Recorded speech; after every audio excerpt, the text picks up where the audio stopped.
Thank you. So first of all, I would like to thank British Embassy for organising such an important event and welcome our guests and panellists who have kindly agreed to take part in the discussion. I'm really grateful for that and I'm looking really forward to your insights. Allow me to introduce our guests. So we are still waiting for Sean Kidney, but we have Piotr Dmuchowski, Head of Global Markets, Treasurer Poland at HSBC. We've got Paweł Wójtowicz, Director, Investment Project Financing Bureau at Polish Development Bank. We do have Sam Goss, Investment Director, Octopus Renewable Energy. We do have Weronika, Specialist at Financial Market Development Department from Ministry of Finance, from Polish Ministry of Finance. And we do have Christopher O'Donovan, Senior Policy Advisor from HM Treasury. My name is Zofia Wetmańska, and I'm an analyst at WiseEuropa. I can just see that Sean Kidney is joining us. Let me introduce Sean Kidney, CEO, Climate Bonds Initiative. Thank you very much for joining. It will be my honor to moderate today's event, and I would like to start with providing a bit of a background of what we are aiming to achieve with today's discussion. So it has been widely recognized that in order for the green economy to take place and to achieve the net zero target, we need to pick up the pace with green investments, and they need to take place on far greater scale over coming decades. That has been emphasized during Sean's speech, that has been emphasized during the previous panel, so I think there's a wide consensus on it. Today, I think this is the best place to discuss how public and private sector can work together to mobilize this money, and above all, whether recovery plans offer opportunity to scale up and fast-track the process. And if so, what tools do they have available? And what tools, and how do you use these tools in an effective manner?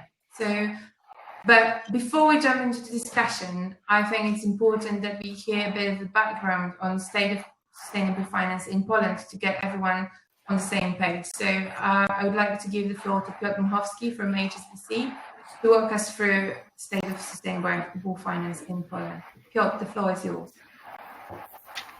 Thank you, Zofia. I'm really honored to take part in this panel. And when we are speaking about the role of green finance and of big global financial institutions and small institutions in developing this, HSBC is actually a good example. We had the privilege and honor to be the structurer of the first sovereign green bond that was issued by Poland back in 2016 that Sean kindly mentioned in his... Can please somebody go on mute because I'm hearing myself double. Thank you. That Poland issued back in 2016 and that Sean kindly mentioned in his opening speech. And since then, HSBC has been trying to develop and leverage the development of sustainable finance in Poland and globally. We just recently also upgraded our climate ambition targets. So we plan to be net zero by 2050 and for our own operations by 2030. And in order to achieve that, we are looking to provide up to $1 trillion in the next 10 years to provide this transition. We are also have this target to obviously share knowledge, and this is one of the examples of that. So we are very keen to work in numerous markets to share what we can do, to show what is done in other markets, and to help develop sustainable finance, to promote TCFD reporting standards, and so on and so on. So moving on to the state of the green bond market and sustainable finance market globally, I don't want to repeat everything that was said by Sean in his opening speech because it's been actually quite informative. So I'll just share a few insights from my end, not to repeat what has already been said. So just let me move on to the next slide. Hopefully you can see them. This outlines the actual net zero ambition targets that HSBC has set that I've just discussed briefly. So the main ones, as I said, is $1 trillion to be put aside. But moving on to the current state of the green bond market, this is the overall overview of how it looks globally. Obviously, Europe is the leader, and we expect that to continue going forward with the big EU ambitions and the Green Deal. And what we are seeing currently this year is a huge development of sustainability and social bonds. So we expect that this year there will be $100 billion of issuance globally of that bonds, and the dynamics of them should continue to be really, really strong in the coming years as well. We expect that the green bond market should reach up to $300 billion this year. But just to give you the context, it's still something around 3.5% of the global bond market. So there's still a long way to go for the development of this instrument globally, and especially in a country like Poland. I would now like to draw your attention to the graph on the left side, which is actually showing the investor side, because you not only need the issuers, but you also need the investors for this market to work. We estimate that at the end of last year, there's been something around $86 trillion in assets under management in green sustainable impact investment. In the US itself, it's something around 25%. There's also been recent reports by Financial Times that we expect that by 2025, the amount of the assets under management for investors who are ESG eligible should be more than half of the global asset management. So simply there will be more ESG compliant investors globally than the remaining traditional ones. So how does that compare to Poland? So the development of the local market. I've said already that Poland was the first sovereign issuer of green bonds, and since then there's been some progress. However, you could describe the local green finance market as, having an issue of chicken and egg. So basically, we don't have a developed local green investor base. Therefore, there's little incentive for issuers to make an effort and issue in a green format. On top of that, the access of international investors into the local market is somewhat difficult. There are numerous reasons for that. There can be currency issues. Some of the projects are too small. The standards in the local market are still not 100% fulfilled. So these are the obstacles. However, we see some positive trends. We've seen growth of especially green mortgage bond market in the last few years, which is really encouraging. However, it's been stalled recently, but not related to green factors, but overall the mortgage bond market. However, there are some regulatory discussions and work going on to restart that market. So hopefully it will continue. On top of that, we are seeing development of local ESG investor base. There are some numerous initiatives that are ongoing, and hopefully by the end of this year and next year, we'll see a number of local investors entering the market in this format, also in the fixed income space. On top of that, we are seeing increased interest from international investors into investing into green assets in a country like Poland.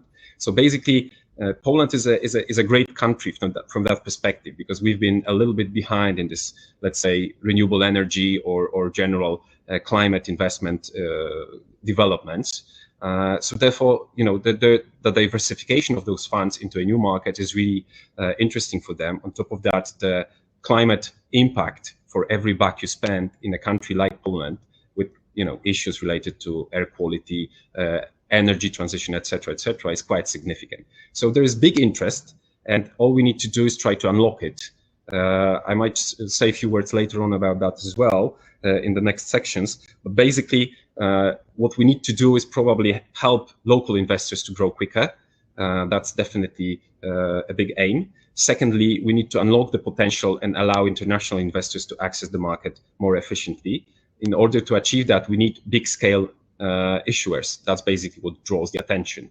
I think the positive side of COVID is basically that Poland did a lot of issuance in COVID response format from BGK and PFR. And these are very sizable issuances, which you can describe as partially sustainable or social as well. So this draw the attention of big international investors as well.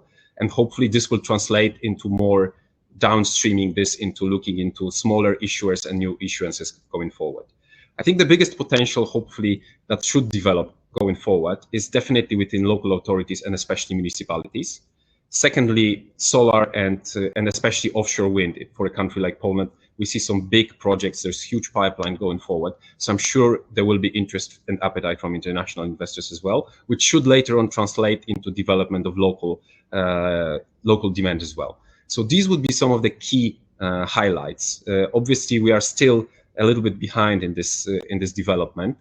However, Polish financial sector and Polish financial market has the tendency to catch up quickly. So we are already seeing early entrants, those who see that this simply makes sense as ESG compliant assets are behaving and performing better in the crisis, which is an obvious reason for financial players to take part in that. So I'm quite optimistic. However, we probably need to wait a little bit more to see those developments going, really reaching the right stage.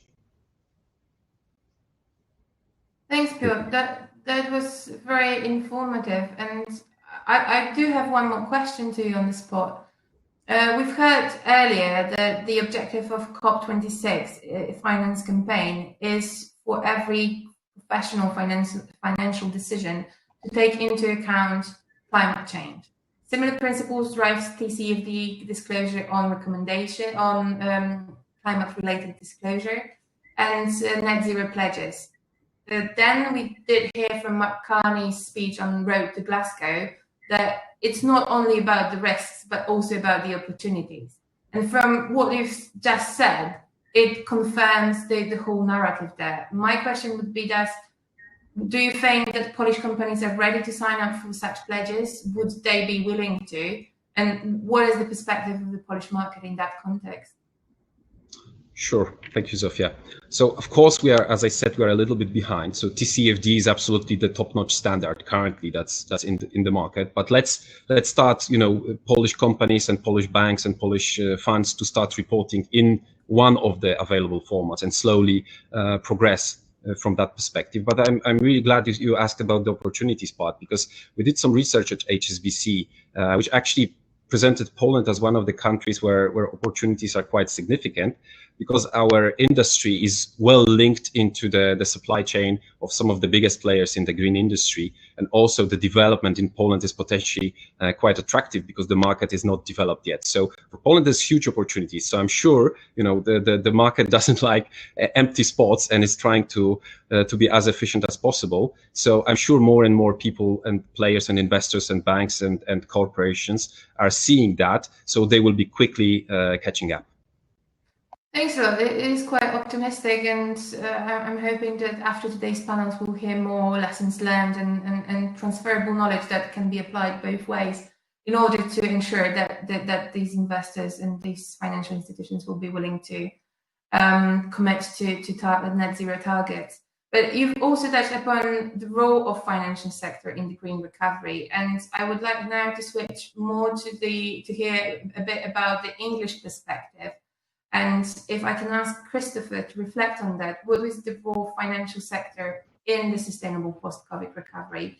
And what is the perspective of the English sector on those commitments, whether they're already much more advanced or is there potential for improvement? Great, thank you, Zofia, and thank you for the opportunity to speak today. So yeah, as I believe you heard from the Minister Kwasi Kwarteng earlier on today, in the UK, this concept of a green recovery or building back greener is something that's sort of been clearly established. Now, clearly, financial services will play a role in that, as they would with any recovery for that matter. And in the green finance strategy, we kind of categorize the role for financial services in terms of green finance in two parts.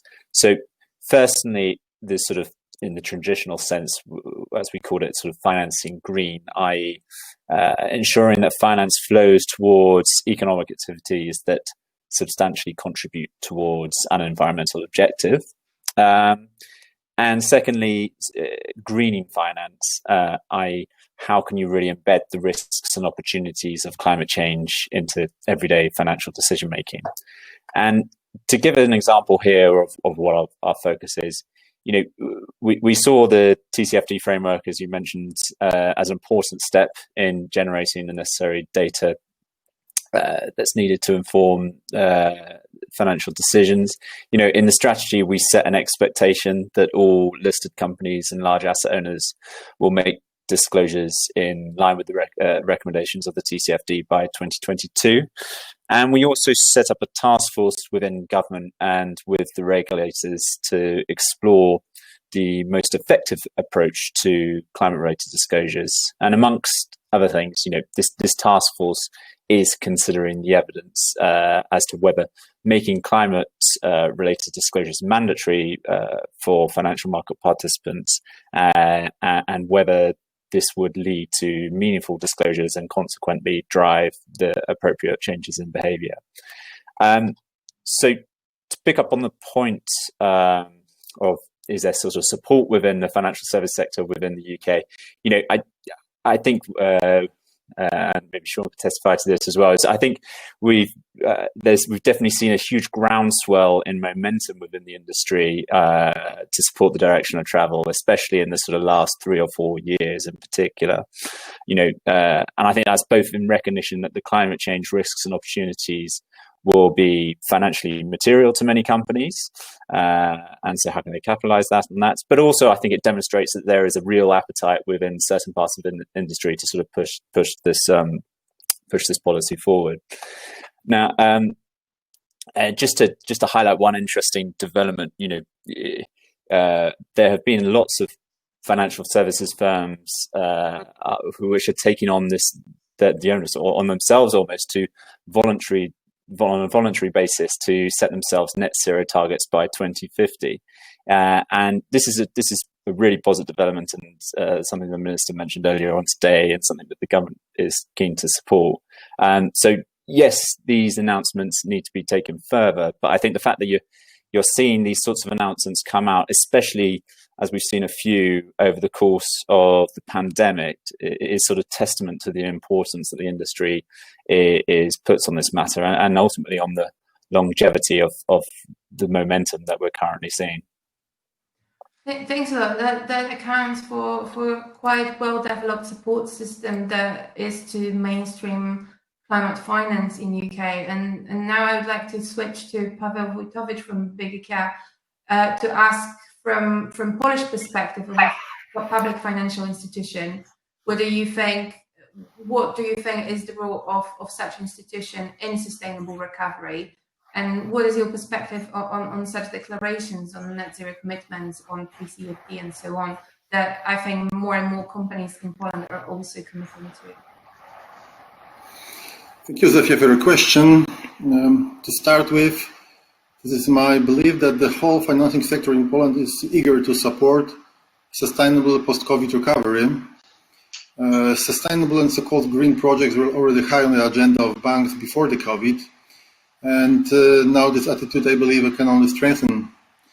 From banking industry perspective, such approach combines both the positive social and PR impact that we can sum up probably in a phrase that the better life for all of us, but simultaneously, this is also a very good business opportunity to participate in projects that very often can count now on the very significant support from the government or from European funds or other supports like, for instance, the regulatory offtake obligations. So on our side, as a Polish Development Bank, we are strictly following the Polish government economic and social policy, and we observe for a longer while the growing focus on changing our country into more green and more sustainable one. As a bank, we already before COVID financed directly projects all over the renewable energy market, including also quite a few new technologies. Additionally, we supported other banks on Polish market with guarantee lines for this kind of projects. COVID crisis, in my opinion, only further strengthened the approach. For now, the Polish recovery plan is still in the discussion phase on the governmental level, so the final outcome is yet to unknown. But we expect it to conclude soon, so funds can be utilized. We also expect it to be sustainable and green focused in line with the EU requirement. Another indicator of current and future governmental support to green and sustainable transition are, for instance, documents published in regard to Polish energy policy till 2040. According to these materials, we can expect that the Polish energy and climate transformation till 2030 will be supported with circa 200 billion PLN funds coming both from EU and national one, and they will be channeled via a few different programs. One of those being the cohesion policy, where there is expected 90 billion zlotys to be put on that. The Fair Transformation Fund, over 50 million. ENFOŚ and Common Agricultural Policy Fund, over 20 billion. And the new instruments, including Modernization Fund, Power Market Transformation Fund, and similar with the total amount 46 billion. So to sum it up, I believe that the green recovery will find the willing support both from financial market and the public sector in Poland. Thank you. Thanks a lot. I think it's quite important that we can see that from both UK and Poland, public sector is already acknowledging its major role in ensuring sustainable recovery. But now the question would be how the private sector in UK perceives that. What is the investor's role in this process of recovery and ensuring that it's green? And we've got some Goss who I would like to ask that particular question. Sure, thank you, Zofia. So yeah, I mean, what role do investors like us play in this green recovery? Fundamentally, our role is to stimulate growth with investment, right? And that's the role that investors should play in society, and it's a subjective statement, but one I'm happy to make. We see ourselves as impact investors, and it's fundamental to what we do. So how does that stimulate the green recovery and bouncing back better? I suppose it impacts in three main ways that I see. We're investing in renewable energy. That's at least what I do. And what that does is it means that it reduces power prices, right? Renewable energy is cheaper than fossil fuel energy by a fair distance already. That is better for consumers, and it is better for industry. Second, in building all of these wind farms, solar parks, will create local jobs. That's both construction and it's also long-term operations. These are assets that would run for 20, 30 years, at least in the first instance, and hopefully for a great deal longer after that.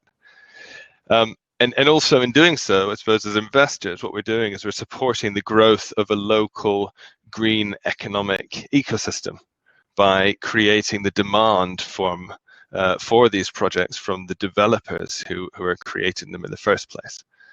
And then finally, we're reducing risk for the economy more broadly.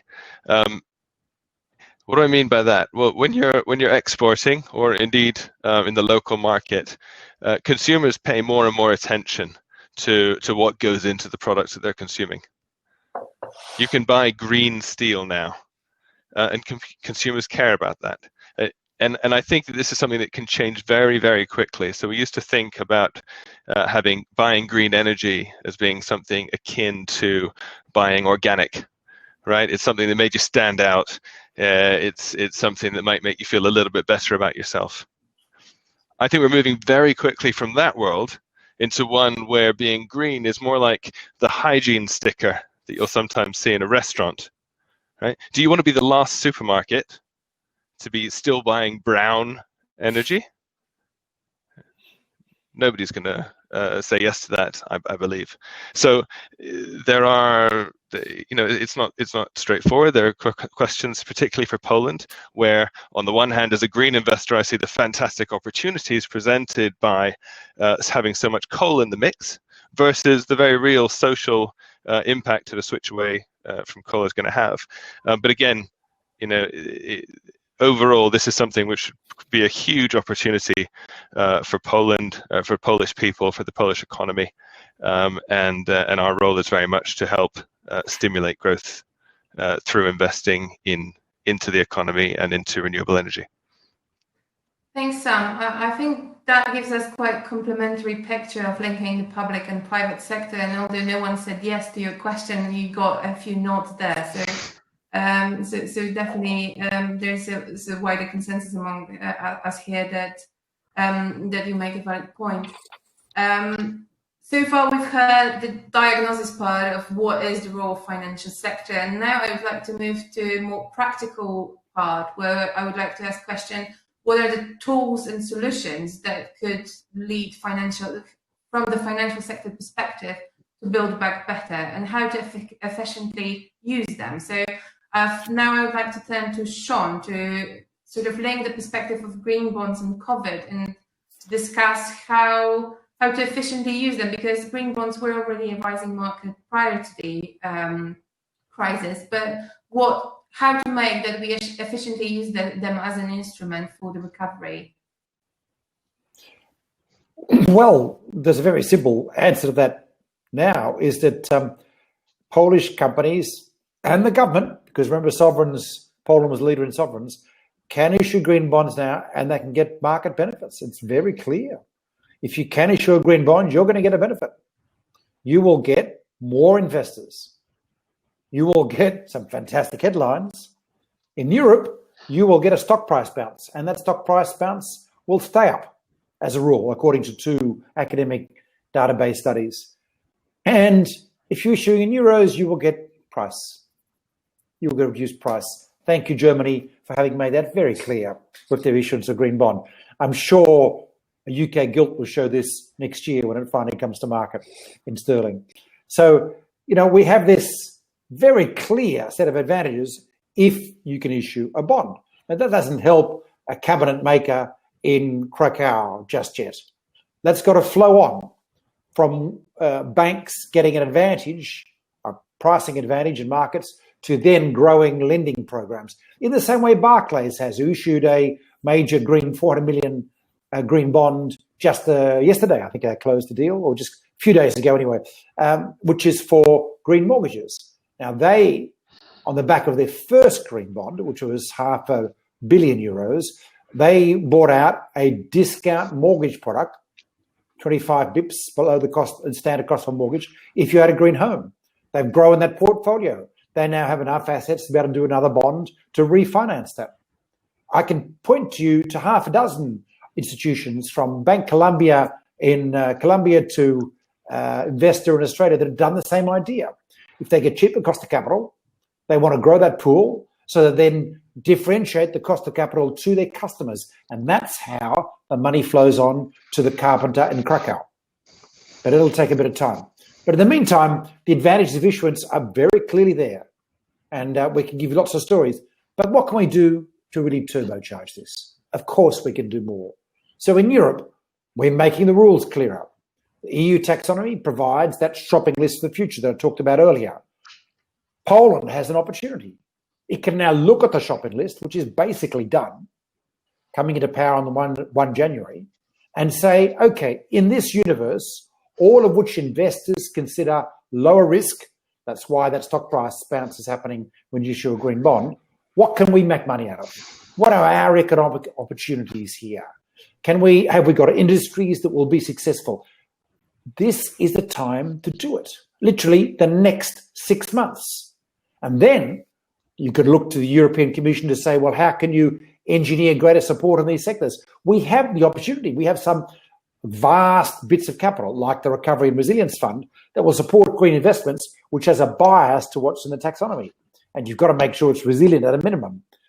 Poland can take advantage of this. It has to look to the future, building back better, as the IMF managing director says, and building back better with economic opportunity. I mean, we're lucky. We've got a picture of what the future's like. We don't exactly know how we're going to get there, but we actually have that now. And we can now use that with our industrial policy and economic policy and our regulatory policy to grow industries in the UK that'll give the UK a future, because it's going to have a tough time post-Brexit, I would suggest. And in Poland, to give it a future within the European Union, which will be one of the 3 big behemoths of the world in the next 10 years, with China and the US, when the US finally switches government. And remember, those economies are lining up. The UK has a fantastic net zero target for 2050. Europe has the same net zero target for 2050 and a tougher 2030 target. Japan now has the same net zero target. South Korea has the same net zero target. The US will soon, most likely, have the same net zero target. And China has a fantastically ambitious target for the nature of its economy. These are all in line. They back up the view of the future that is expressed in the EU taxonomy. We can now make decisions about the future as a result, about what our economy is going to look like and how we're going to make money. Simple. So green bonds are part of it. Green finance, green instruments, green equities. We're seeing a hell of a lot of opportunities. Thanks, Sean. I think this is quite refreshing that so far we've managed to say on the opportunities side rather than the challenges side, because that usually is the primary narrative that we put on sustainable finance. That is the challenge, and that we have to fight the challenge. And here, so far, most of the voices were, this is actually a great opportunity. And in that context, let me refer to Weronika Rex from the Ministry of Finance. What Ministry of Finance perceives the role, what kind of actions they can take, what kind of actions the ministry can take to ensure Build Back Better. What is your perspective on that?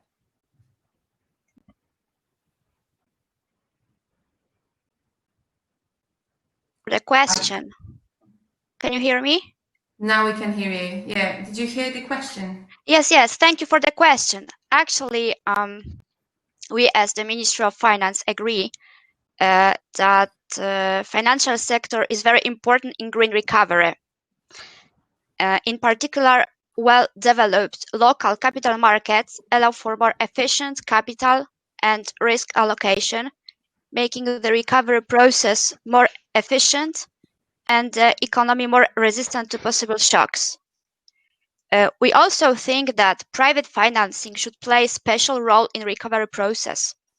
Private entities have it easier to identify capital needs of companies as they stay in current contact with these companies. Therefore, private sectors should take advantage of this possibility to enter into such direct contacts with entities seeking financing and thereby channel the appropriate funding streams to sustainable investments. On the other hand, we also have investors who could look for sustainable products as to allocate their resources, what could also help in green recovery.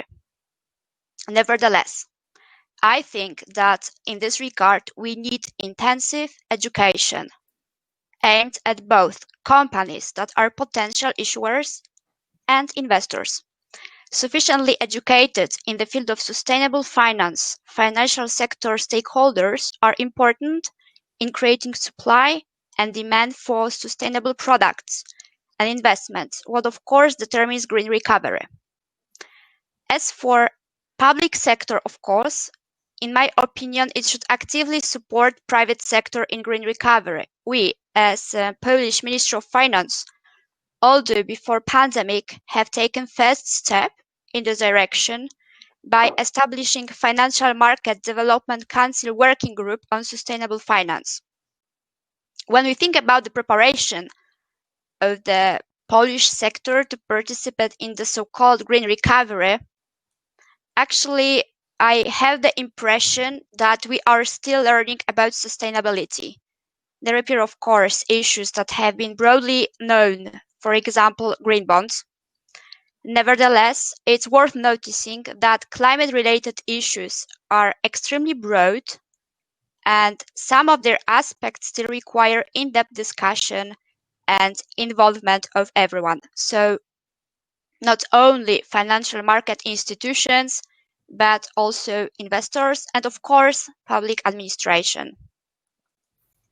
Thanks a lot, Veronica. I think there are quite a lot of important statements. First of all, we are really glad to hear that Ministry of Finance is putting sort of that objective as one of the priorities or main axis of discussion at least. And you've mentioned investors quite a couple of times in seeking the role, linking the public and private finance, leveraging the effect and so on. And now I'm sort of smoothly moving on to Sam, asking him and touching on that bad side of things. Is what kind of barriers for entry do you see from the investor's perspective that, if taken away, would help you to engage more broadly? Okay, thank you, Zofia. Let me describe, I think, what we need to see green investment really grow. So just as a building block, the economic case for us investing in renewable energy is very clear. So this is one barrier which should be recognized is not relevant for us here. The power is cheaper, it's great for consumers, I'm not going to repeat that. There's an environmental imperative. So I think really the question comes, what do we expect from government? And I spend a lot of my time looking at different markets across Europe and trying to figure out precisely where we should be investing. From a government perspective, the headline is to avoid surprises. Actually, we're making investments over 30 years, and stability is really important. Remember that investors are not getting very high returns for their what they invest, and it requires a stable environment for a 20-30 year period. So stability, predictability are very important. Interventions from state-owned companies can always crowd out the private sector. Changes in the grid regulation, I don't want to go too into depth on the specifics, but there are things that are not expected when you stand here and look forward 30 years. Yes, things are going to change over the course of 30 years. Everybody understands that. But trying to always think through the eyes of investors before making changes and doing so in a way which is predictable and gradual is very helpful. I think finally, it's been mentioned, rightly so, time and time again, ESG. We look at every investment opportunity through a very consistent and frankly increasingly harsh ESG lens, and this is both risks and opportunities. The TCFD is also as much about looking at the opportunities from climate change as the risks themselves. And a couple of things that have come up when we've discussed Polish opportunities in our investment committee: anti-bribery concerns in permits and planning. This is it is something which is discussed. It's not something that has held us back at any stage, but it is a concern which members of my investment committee have faced in the past. The second point would be social conservatism, which is a very real topic and perhaps a sensitive one, but one I'll put on the table anyway.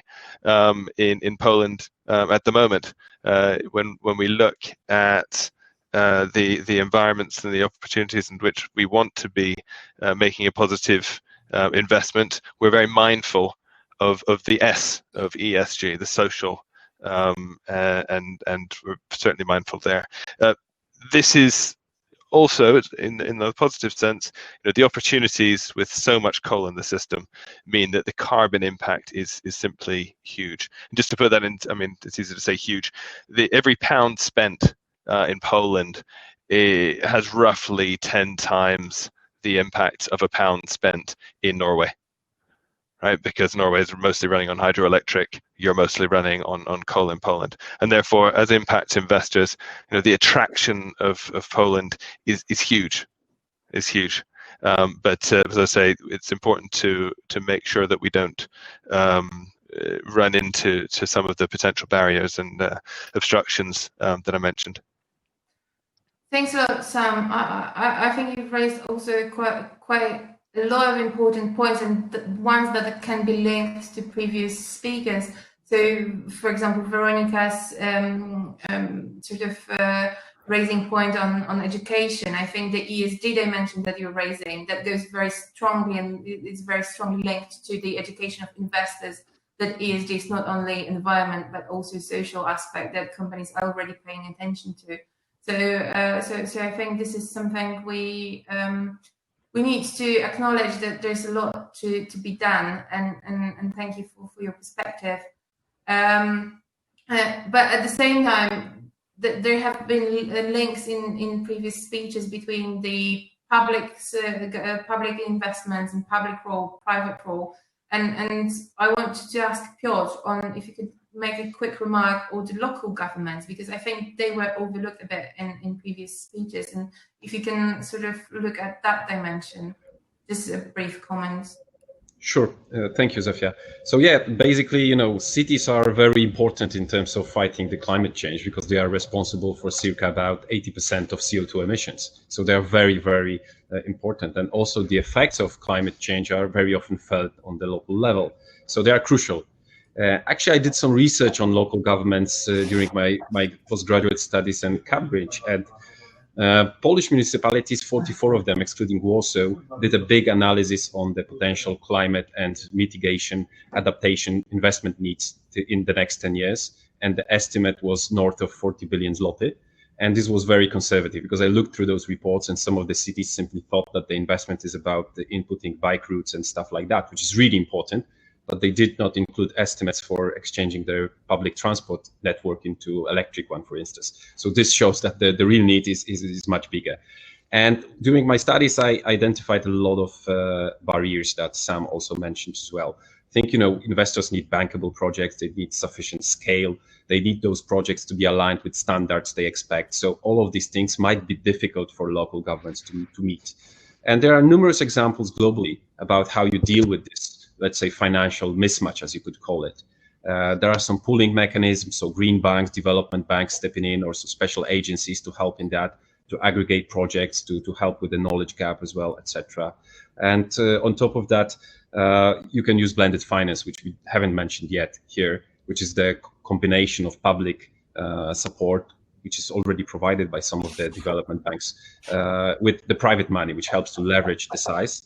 PPAs, power purchase agreements, and PPP, private-public partnerships. These are some of the solutions that we could use to leverage that. As I said, the role of local governments is absolutely crucial, especially in a country like Poland, because some people might not know it, but comparing to some of the other countries, the role of local governments in terms of spending and investing in Poland is relatively large. So comparing it to some other countries like UK, we are much more reliant on local governments for investing and spending money. Thanks a lot. I think we do have at this point quite a complete picture of public-private and then mixture of that. And you've mentioned blended finance, and I think this is something yet to be discovered by Polish financial sector, and there's a huge potential to develop on that. And I think that the next logical step would be to discuss a strategic approach. So UK is a year after its release of Green Finance Strategy, and also it's leading the COP26 campaign on finance. And if, Chris, you could comment on that and say whether you think that those strategic points that were established prior to the pandemic could be helpful for the recovery process, and what needs to be adapted if there's any need for that. Thank you. Cheers. Thanks, Zofia. So yeah, it's a good question, and I think just to be clear, the Green Finance Strategy was only sort of intended as almost as a first step. I think there is a commitment to sort of have an interim check-in point by the end of this year, and then a further full strategy refresh in 2022. But I think there's definitely an appreciation within the Treasury that the landscape of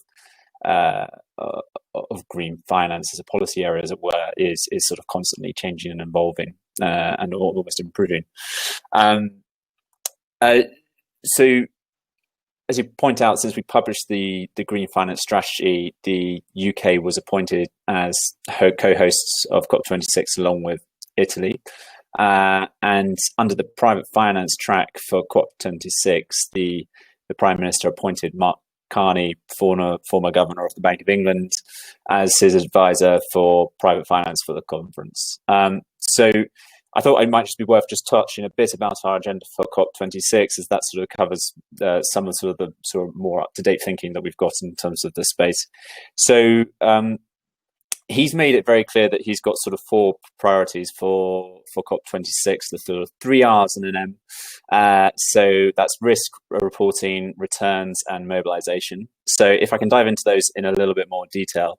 So firstly, on the risk side, and perhaps this is quite a sort of well-established and sort of true to Mark Carney's heart as a central banker, in that how can you really embed the physical and the transitional risks into everyday decision making? here, central banks have already made sort of strides in this work, partly through the NGFS, and actually notably they published a series of reports a couple of months ago. But for COP26, I think for the question is, how can we roll out good practice around sort of climate stress testing and supervision across central banks across the world? Secondly, on reporting, what gets measured gets managed, and yes, this is a case of building off the TCFD framework, and we know there has been progress there, but there's still more to do. I think a key challenge for reporting in general in the run-up to COP26 is how to ensure consistency. And I just wanted to point out a few sort of what I can see as quite important developments that should help to achieve that. So firstly, on the one hand, you have got the so-called standard setters who have come together recently to try and remove some of the confusion, as some commentators call it, the sort of alphabet soup of standards. And they've recently published a plan of action which looks to build incrementally, sort of firstly focusing on climate-related matters and enterprise value before broadening the scope out to perhaps the flip side of the double materiality aspect, as the EU is saying, and other environmental factors. Secondly, and I think this is quite a sort of key one, is sort of the IFRS is currently consulting on setting up a new sustainability standards board as a sister board to the IASB. Now, interestingly, this development, if taken forward, will have quite a sort of significant potential in creating consensus around a common reporting standard. Given the fact that the IFRS standards in their current form, in some way or other, are used by the majority of jurisdictions across the world. And finally, another significant development on the reporting side, has been on financial reporting, I think. So, when we discuss sort of climate reporting and TCFD, we often refer to non-financial reporting. But actually, an IASB opinion paper published this time last year sort of highlighted that climate change risks, if considered material, there are already sort of reporting requirements under existing IFRS standards requiring certain disclosures. So I guess the question now is, how can we? So I guess the question is, how will this relate to new standards going forward? Firstly, but I think there's also a question as to how we can translate this into practice today. And I think that's interestingly the IAASB. So that's the International Audit Accountancy and Assurance Standards Board, which basically sets the sort of standards around good practice for auditors, has come out with a sort of statement on guidance in the last month or so, which should really help that piece going forward.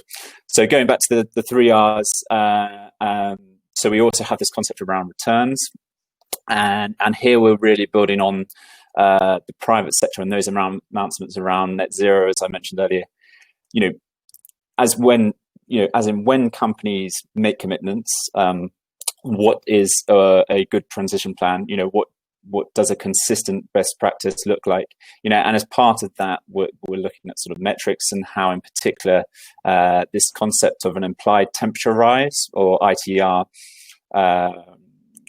could help here. And I think that there's a team that's been led by David Blood under the TCFD, which is looking into what a good a good ITR methodology could look like, and it's quite complex, but sort of I think it's important to get that right.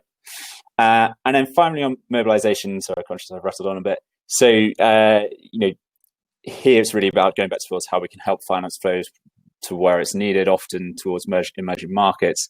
And a key thing that the COP team has been looking at is how can we develop the necessary infrastructure for carbon offset markets. As companies commit to net zero targets, as they are starting to do now, that will likely be the source of a new demand for carbon offsets.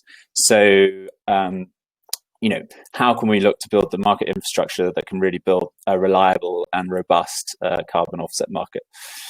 So just briefly to sum up on our COP agenda, so on private finance, it's around those 3 R's: reporting, risk, return, and also mobilization. Thank you. Thanks a lot. I think it's quite interesting to see how it developed from the first bit, which was the strategy, and within not even a year, it sort of got a very strong architecture of different actions that are streaming forward to different dimensions of the market, and that is, I think, is quite interesting to observe the whole process there.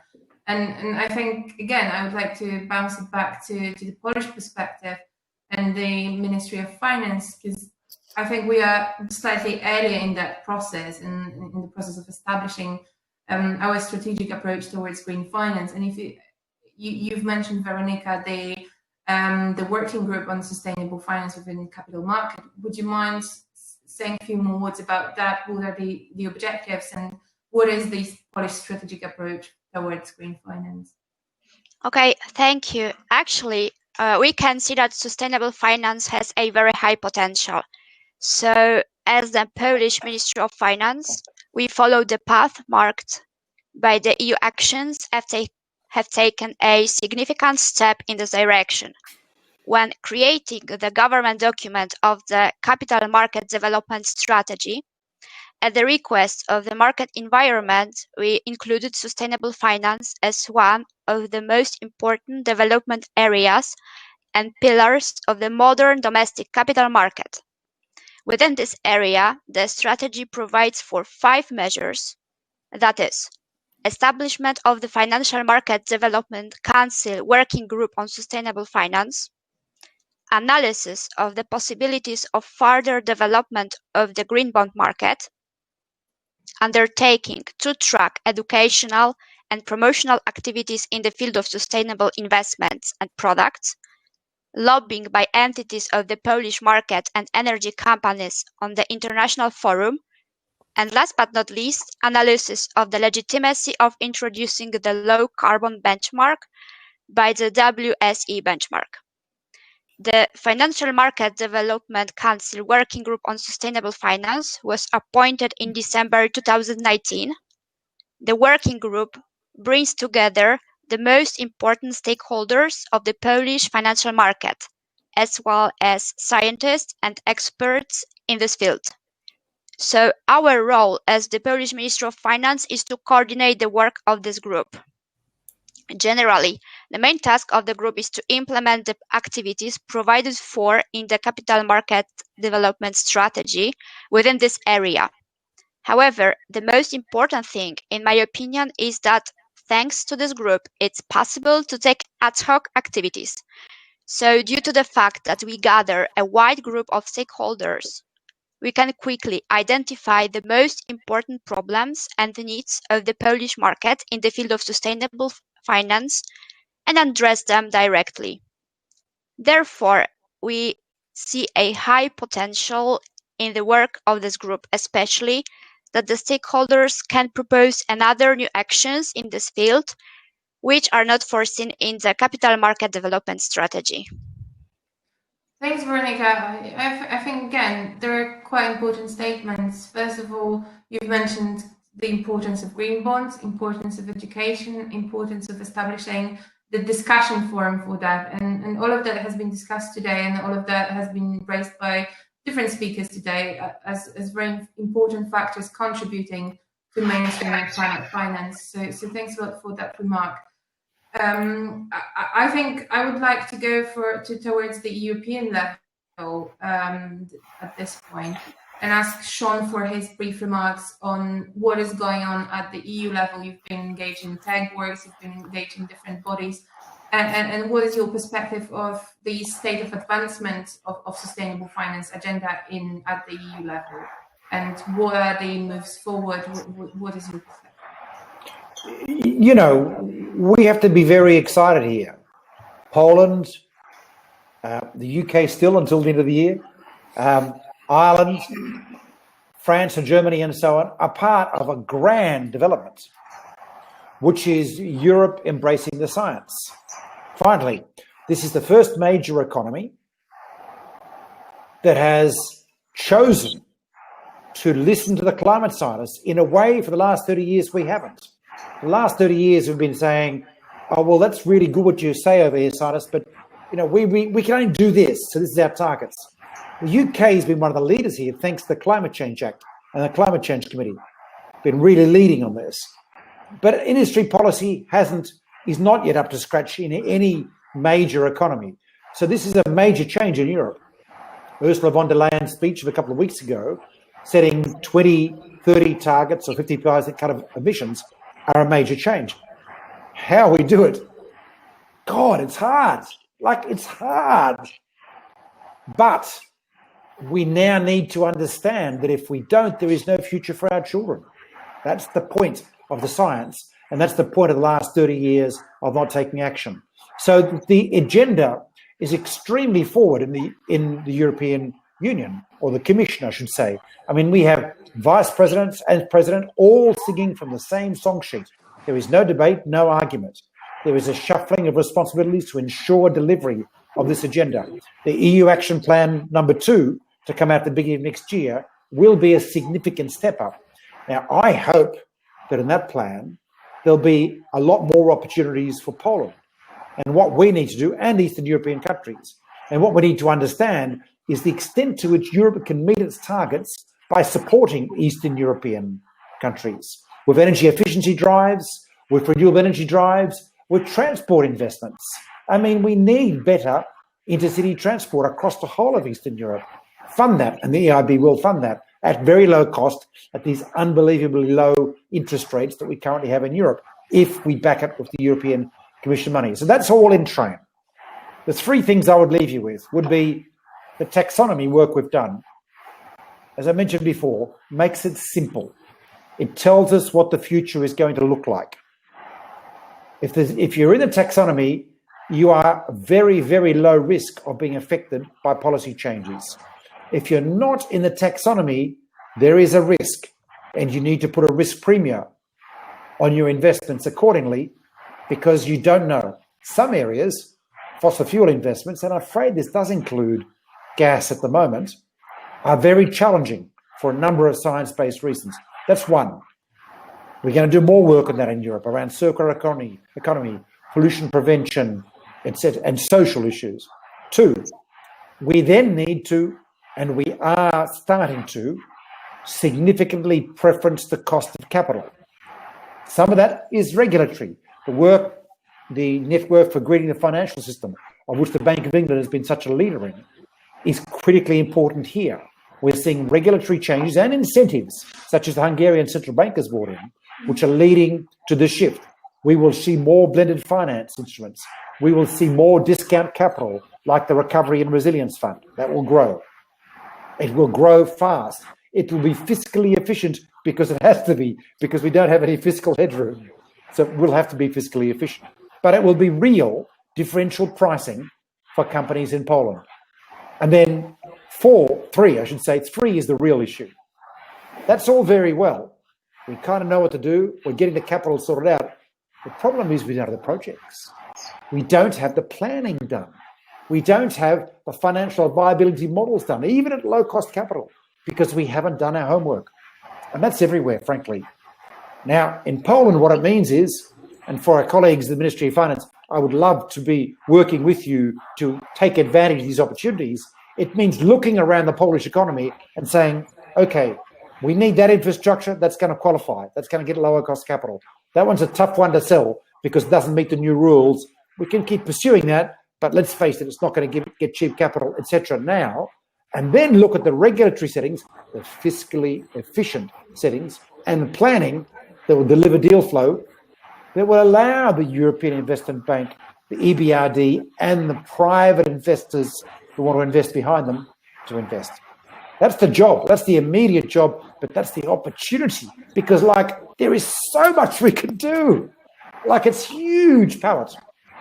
Thanks, Sean. I do think that sharing this enthusiasm across the panelists is quite important, and I do believe that it is interesting to see how the tools you've mentioned are already being implemented at the EU level in the recovery budgets and so on. So do no harm principle infiltrating towards the recovery funds and so on. So I do think that is very important. But more importantly, I would like to hear Paweł Wójtowicz from Weronika opinion on exactly that, on what is Weronika's perspective on the development at the EU level, and how the bank, what is the bank's strategic approach towards sustainable finance in that context of current developments? Thank you, Zofia. I believe that, well, as I said before, we strictly aligned to the governmental policy, and I do believe that our policy also aligned to EU climate targets, and because of that, our goals are very similar. Also, the latest EU Recovery and Resilience Plan that is to be introduced in Poland within the Polish Recovery Plan. One of the main areas of this plan is out of four is supporting the green, and the second part is digital transition. So it's also show that this the green aspect, and I believe that sustainable also is partly green, has significant value both for EU and for Poland. Polish recovery plan, in line with the EU requirements, shall channel something like 37% of funds to be spent on the green transformation, while 20% for digitalization. As also said before, the Polish recovery plan is still discussed. Nevertheless, there are certain challenges that among the others are, for instance, the overlapping with the other programs that also have the ambitions to support sustainability and green development, and deciding whether a program shall be used through subsidiaries or lending instruments. So there is still a lot of discussion. Nevertheless, we expect that the discussions shall conclude on our local level at the beginning of next year, as this program shall terminate till 2024. And it is important to start it as sub, despite the fact, for instance, as some before said, that the stability is very important. So in this particular case, probably we just shall use our opportunity window also and make it happen as soon as possible. What else? On our side, as a BGK, we see ourselves as natural partner for introduction of this program, but it still remains to be seen what and how will be supported. Nevertheless, it will be strongly correlated with EU requirements. Maybe it's worth to say about one of the overlapping programs that is also having place, or maybe not having place, but will have a place in similar time frame. It's InvestEU. It is this program will cover years 2021-27, and is based on the experiences with similar funds from the Juncker Plan. Within this program, guarantees will be issued by a EU fund from EU budget to support investments and financing availability up to 50% of the covering up to 50% of the financing. InvestEU will operate through 4 windows, which are sustainable infrastructure, research, innovation, and digitalization, SME, and social investment. And despite the fact that from the names it would seem that part of that is not correlated with green and green or sustainability. Actually, the requirement for 3 last programs is that 30% of the exposure will be connected with sustainability and climate change, while for the window called sustainable infrastructure, it will be up to 60%. So that's quite significant. And in this last part, probably the majority of projects will be included that are kind of defined by this sustainability and green. On our side, we are also currently working to become the implementation partner for those guarantees. It requires a lot of work, but we also hope hope to conclude it as soon as possible and to help our country and our economy. And again, to sum it up, I see a very strong link and synergies between the EU Sustainable Finance Strategy and Polish one, hopefully for the best effect for our economy, for our climate, and of course for us all. Thank you. Thanks a lot. We heard two strong statements from Polish public sector today on their commitment to investigate the ways that it can be connected with sustainability. So I think that's quite important. And it resonated also in the UK, in the British perspective that Chris presented. Just to make in time and to be not to overrun, we do have 1 minute per each speaker to say one last sentence. And there's also one question from the audience on, I'm just going to take part of it, whether there's a transition need for energy with regards to gas. Do we need a special inclusion in taxonomy? So if you could address that, Sean, in your 1 minute summary, that would be perfect. But I will go in the order I see on my screen. So Chris, I will give you 1 minute to sum up. And perfect. Well, thanks, Zofia, and thanks for sharing. And I'll be super quick. So in short, I think there's, as I said before, there's real momentum behind this agenda from industry, from policy makers, as we've heard from both on the UK side and on the Poland side. From where I'm sitting, I can't see how COVID has materially stopped or hindered this momentum. If anything, it's arguably done the opposite by advertising how a long-term sort of risk, as it were, like such as climate change or a pandemic, needs to be addressed now. However, we still know that there's more needs to be done. It's still an evolving picture, but I think is certainly in the case of UK, Poland, and the EU, I think there's really the will there to capitalise on this momentum, and with that, I look forward to working with you and other colleagues from Poland in the run up to COP. Thanks a lot. I think everyone's looking for COP towards COP as we've missed one this year. So it's truly an important event. Sam, your 1 minute for you. Sorry. Sure, I don't think I'll take it all. I think three points I'll leave you with, just to recap. Going green is an environmental imperative. I also see it as an absolute economic and social imperative for Poland, for the EU, and for the world.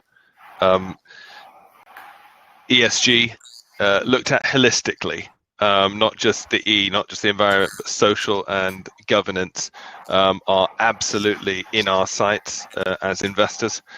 These are fundamental, and it is important that everybody pay close attention to them and to consider them holistically. Risks on the upside, risks on the downside, but risks throughout. And finally, I see a real upside for Poland. The 2 points I made earlier: much cheaper power prices, which are good for the consumers, good for the broader economy, and a lot of local job creation. So I'm enormously optimistic about the future in the world of green investing in Poland. Thanks a lot. I really do appreciate the very practical side that you were emphasizing during today's speech. So thanks a lot for that. Weronika, 1 minute for you. Okay, thank you, Zofia. In a nutshell, so sustainable finance is an initiative with great potential that certainly deserves support. We see its important role in the process of economic recovery after pandemic. The financial sector and the private sector in particular certainly plays an important role in the green recovery. The private sector has a remarkable advantage in being flexible and being in direct contact with capital seekers. The public sector also has an important role to play in the recovery process, for example, in supporting the financial sector and being with it in current contact. I believe that in Poland we should continue to discuss and educate ourselves in the field of sustainability. And this applies both to private sector entities and, of course, public administration. Thanks. I think this is an important point because I think it has not been stressed enough. It's not only the public sector that can actually match the investment needs of net zero. It has to be coordinated between private and public sector because the investment needs are huge and they will be definitely beyond any of them individually. But when compared together and combined together and cooperating, then I think it is a challenge that we can actually manage. Thank you. So 1 minute for Sean, and yeah, if you could refer to the question asked, that would be perfect. The science is clear. Unfortunately, which is a real pain in the neck, because until 2018, we absolutely believed that gas was a transition fuel, and I'm going to say the bulk of countries in the world still have gas in their climate change plans. But the IPCC 1.5 degree report in 2018, and then the IEA in its modelling to meet the Paris Agreement were unbelievably clear. Fatih Birol, the head of the International Energy Agency, said in a press release in November 2018, there can be no new unabated fossil fuels to meet the Paris Agreement. It was like a headline. Now, this is a pain in the neck for Europe, for Africa, for the Middle East, for all sorts of countries around the world. But the point of the taxonomy is the science is the science is the science. And then we have to figure out what to do. And it'll be challenging. So in Poland's circumstance, I think that's going to mean more support from the European Commission to achieve the transitions that are needed in the Polish economy than we've talked about in the past. We've already had a bit of that on the table. But I'm afraid that's what it says. And what we've said in the taxonomy is 100 grams threshold. You can do gas, but you need 100% carbon capture and sequestration. So you can. Now, there's some great CCS technology. Reykjavik Energy has a brilliant one that is only 25 euros a tonne to work if you've got the right kind of geology. There are options out there, but we have to stick to what the science says. And that is the lesson of the failure to address climate change targets for the last 30 years. It sets boundaries. They're a pain in the neck. But unless we address those boundaries, we have no future for our children. Thanks, Sean. I really do appreciate you linking the political discussion with science because I think we do not do that enough, and that is the background of what is going on at the political level, so and regulatory level more importantly. So thanks a lot for that perspective. Paweł, if I can give you 1 minute for your summary. Thank you. I believe that current situation that influenced very negatively our economic situation made us all to think what can we do to overcome this situation, and probably what is even more important, how to do that. And actually I believe that we already answered that question, how, and this sustainability and green is something very important, and it actually, I believe, can speed up things that without COVID would go maybe more slowly. So it might have happened that in the long run, what has happened was positive, would have positive effect on our world and on Poland. And I keep my fingers crossed that all these plans will come true, and of course we ourselves will do our best to help you as a companies that want to support these programs in life to make them live. Thank you. Thanks a lot, Paweł. And I do think we did not emphasize that enough, that sustainable finance was a concept before the pandemic and the concept that was well developed. So this is a very convenient time for us where we already have the tools and the answers we need for the recovery process. So I think that is something that we have not touched upon. And last but not least, Piotr, if I can give you 1 minute. Sure, Zofia, thank you. So I'm really encouraged that the discussion really touched upon some opportunities and the positive tone as well, because we very often tend to focus on the negative sides of needing to report, etc., etc. So that's really encouraging. We all agree that Poland has actually quite bright future if we engage into that even more, and there is investor demand, etc., etc. think the way I look at this is, I mentioned this already, financing mismatch. We have huge amount of money that's been are already been put aside to invest into those developments. We have issue with identifying and making the projects really bankable, as we say it, or investor friendly, which was already mentioned. And I think one addition that I would add to that, we have, I think, fragmented knowledge. So the knowledge about those barriers to unlock this potential are put in different places related to different categories. So for instance, I see it very well related to local governments, but it's going to be different for any other sector. So it's good to have this kind of common discussion and have those round tables and kind of start clearing those barriers one by one if we all agree that's the direction. And I think the last thing I wanted to mention, which was also mentioned here numerous times, that we need to be ESG compliant, including all three letters. I think there's been one very good summary and one very good outcome from COP24, which was the just transition initiative and the agenda that's been brought up. I think for a country like Poland, sticking to this just transition language will make sure that people will be on board, because a lot of people still think that this sustainable revolution, Green Deal revolution, might be harmful for them. So we need to make sure that from the very start they know that they will not be left aside, and in everything we do, we are taking that into consideration. And actually, a lot of the investment coming from from the funds or from investors as well, impact investors, as Sam mentioned as well, would be directed at exactly those regions that are potentially the most disadvantaged, because the impact that Sam was mentioning was quite striking, actually, comparing to Norway, would probably be the most significant in the most difficult regions. So they could benefit the most from that, but we need to make sure that everything is set up in a way that they actually see it and we unlock this potential.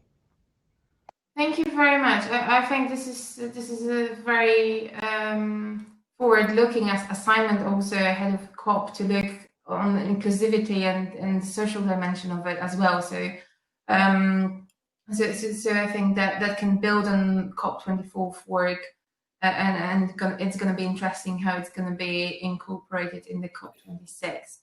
I'm not going to prolong any longer, because we've outrun 3 minutes or 28 minutes, depending on how you look at the first delay. So we're really sorry about that, and the first delay was a result of technical issues, but it was an absolute pleasure to moderate that discussion, and me, myself, and WiseEuropa in general are looking forward to working with everyone of you on the topic of sustainable finance, because we perceive that any talk about the decarbonization process or net zero has to include the discussion on finance. So for me personally, it was very interesting to hear those diverse perspectives, and I'm really looking forward on how our strategies, plans, and hopes materialize in coming months, hopefully. So thanks a lot, everyone, and it was an absolute pleasure. Thank you for your time.